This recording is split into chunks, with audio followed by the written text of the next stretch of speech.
What's up, YouTube? Welcome back to the Golf Guy YouTube channel, and welcome back to another special edition of the 1983 Yamaha RX50 restoration. 51!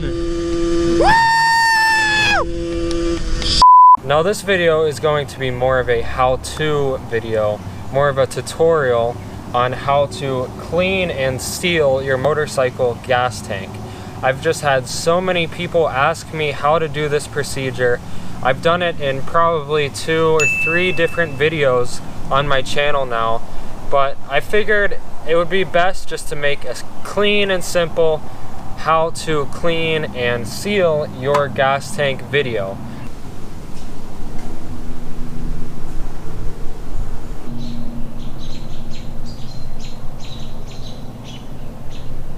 Because it is a very important procedure. As far as the RX50 restoration goes, I did get a couple things done since the last video. I added an actual speedometer cable. I know it looks super long and weird, but trust me, this is how the cables are on these bikes. They must have just grabbed a cable from a different bike and just slapped it on this bike. Since it's not really a production model, they never sold these bikes.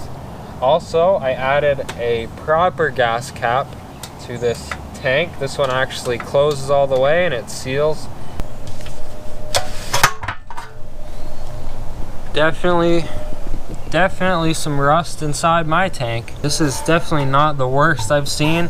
This tank's actually pretty good compared to some of the other bikes I've worked on. I don't need to mention names, but first thing, remove the seat. In my case, it's pretty easy because this one isn't bolted down, but you'll probably need to remove some bolts or something to get your seat off. Next up, remove the fuel line.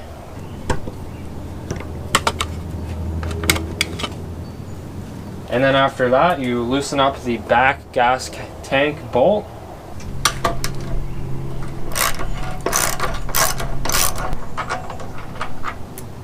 And then you simply pull the gas tank off.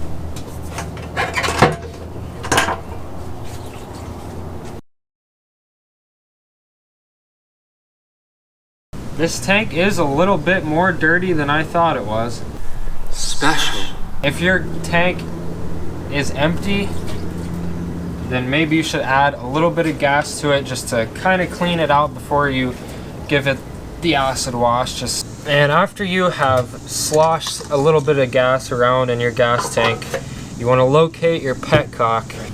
You don't want to drain the gas out through your petcock because there's a ton of crap in it and it's just going to clog it up. So you definitely are going to want to remove your petcock. Even if it's an old one, you might be able to reuse it. So just give it a chance, people. It's that easy. Holy crap, I didn't think this tank was that bad.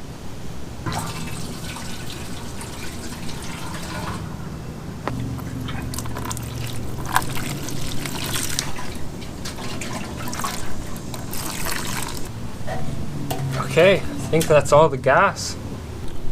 I've definitely seen worse, but definitely would not be good to run that through your carburetor, I'll tell you that much.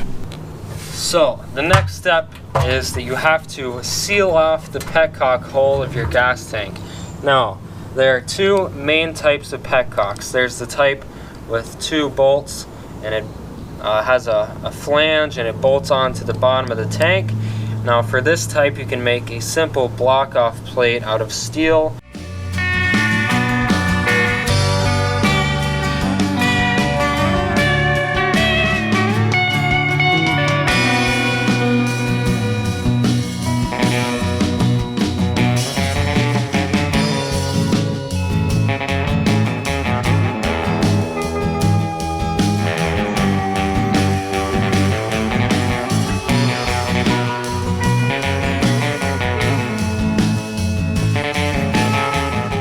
Make sure it's steel, not aluminum, because the acid does eat away aluminum, not steel though.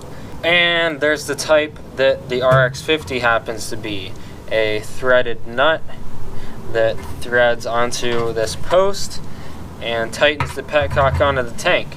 Now for this type I've never really dealt with, but I just thought of the idea to get a piece of black rubber hose that fits loosely over that post. Cut it down a little bit. Maybe break your scissors while you're at it. Then find some sort of a bolt that also loosely fits in the hose. And then you'll need a couple of hose clamps. First, clamp the bolt into the hose as tight as you can get it. And toss another clamp on there. Get it on the post and tighten it down. And there you go. Now the petcock is sealed off. Now the next thing we want to do is expect the worst. Hopefully the acid won't leak out of the tank, but you have to expect the worst, especially since your tank might have pinholes, and the acid, once the rust gets dissolved, the acid might start shooting out of the tank. It could happen. Special. So what I do is get a big plastic container.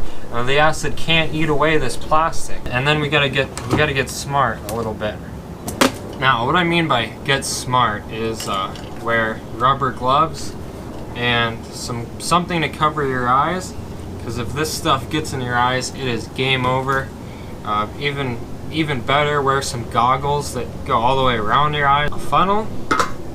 And if you really care about your paint, you can cover it with some plastic or anything just to protect it. Again, I am repainting this tank, so I don't care about it that much. Oh, this is the stuff, muriatic acid. You can actually mix this stuff with water and dilute it some more and it'll still work. If you run into the problem where you need to fill up your tank all the way, but you don't want to keep buying containers of this stuff, you can dilute it with some water a little bit more. And this is the same stuff I used in the TS185 tank. I've reused it a couple times now. It lasts a long time.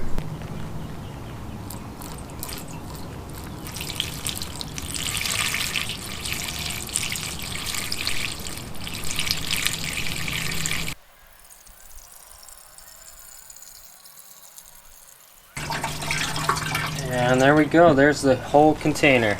And if the rust is really bad, you're gonna have to fill the gas tank up completely and let it sit for a few days until it starts looking better. If it's really bad, then you're gonna have to add some steel BBs, yeah, the kind that you shoot out of BB guns. You're gonna add those to the gas tank. I like those because they come out easier when you're done. Now you add those to the tank and shake it around, and that acts as a sort of media to break up the rust inside the tank. If there is metal that you can see, shiny metal already, without even doing the acid wash, you won't need any kind of BBs or media.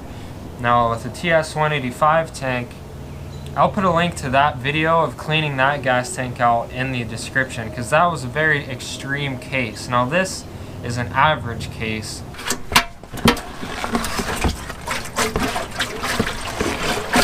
Alright, it's the next day. I actually ended up waiting overnight because I kept checking every 15 minutes or so. An hour went by and there was still surface rust that I could see.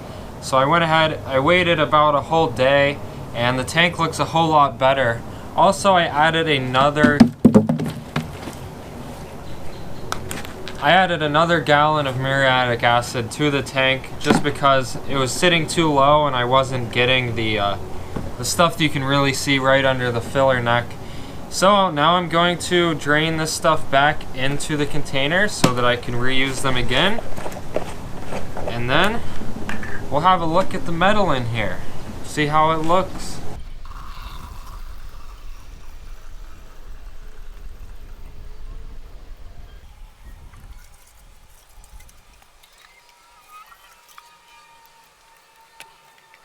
The hose with the bolt and clamp trick actually worked on the bottom. It never leaked or anything.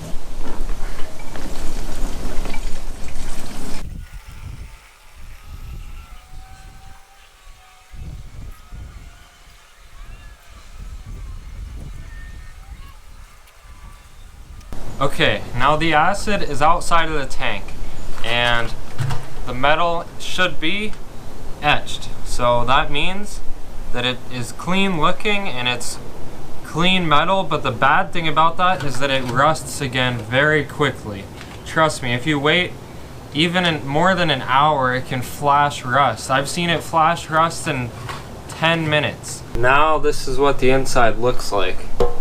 It's not perfect, and with a little bit more time, I'm sure I would have been completely shiny in there. Looks real nice and clean down below. Now if you spill a ton of this stuff, don't worry, you can clean it up with just some baking soda and mix it with some water, make a little bit of a solution, and you can use this to neutralize the acid. Let me show you what I mean.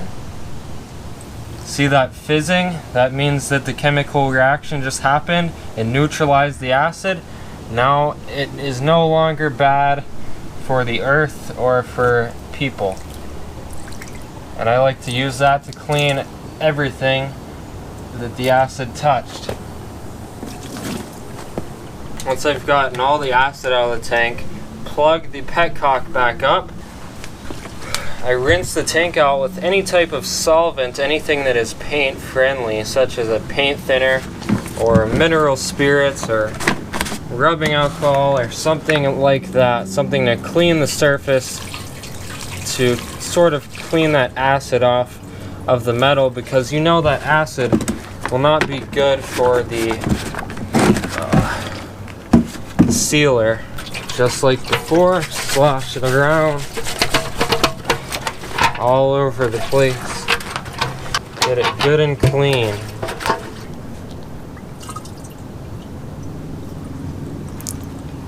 And once you've got as much of that crap out of the tank as you can, you take a heat gun or a blow dryer, stick it in the neck of the tank, turn it on high, and wait till she's dry.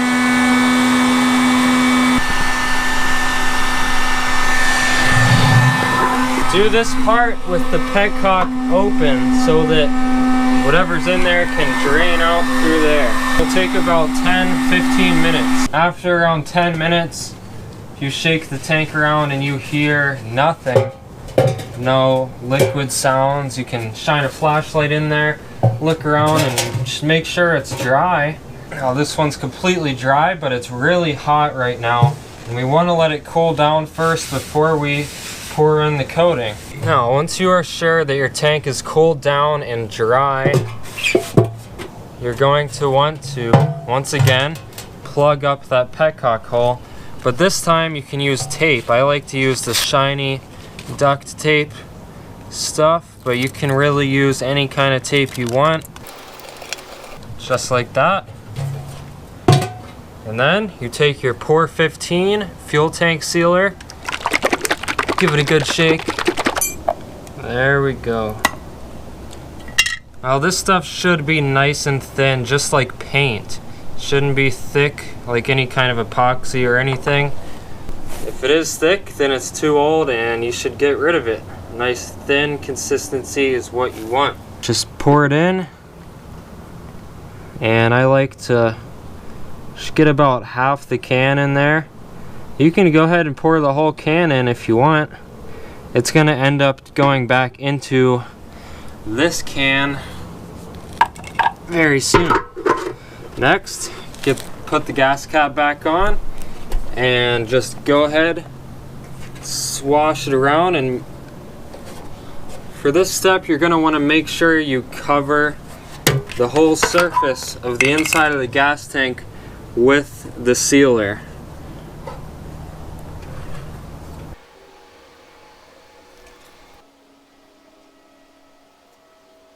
And don't forget the top.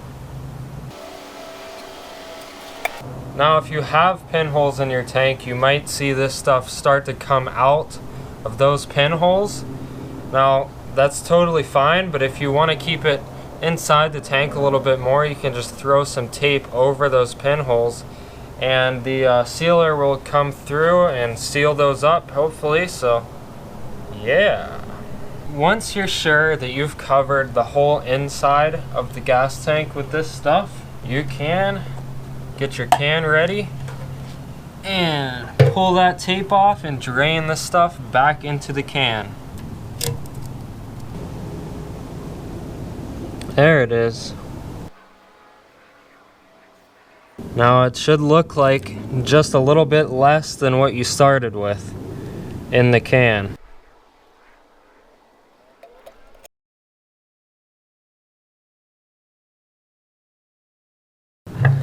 Well, I guess that's all I'm getting out of this tank. Still got a good bit left. So there you go, that's how to clean and seal your motorcycle gas tank. Now you can keep doing more and more coats of this stuff. You can wait a day till it kind of sets, do another coat, and then you can do that as many times as you want. For the TS185 gas tank, I think I put a whole pint of this stuff in the tank, which is half of one of these, and the can says allow 96 hours for drying, so that's 4 days of dry time for this stuff. So thank you guys for watching. If you have any questions about this process, please put them down in the comments below. If you learned something, please hit that subscribe button, hit the notification bell so you stay in the loop with all my projects I've got going on right now. Hopefully someone learned something special. And I'll see you guys next time. Peace out.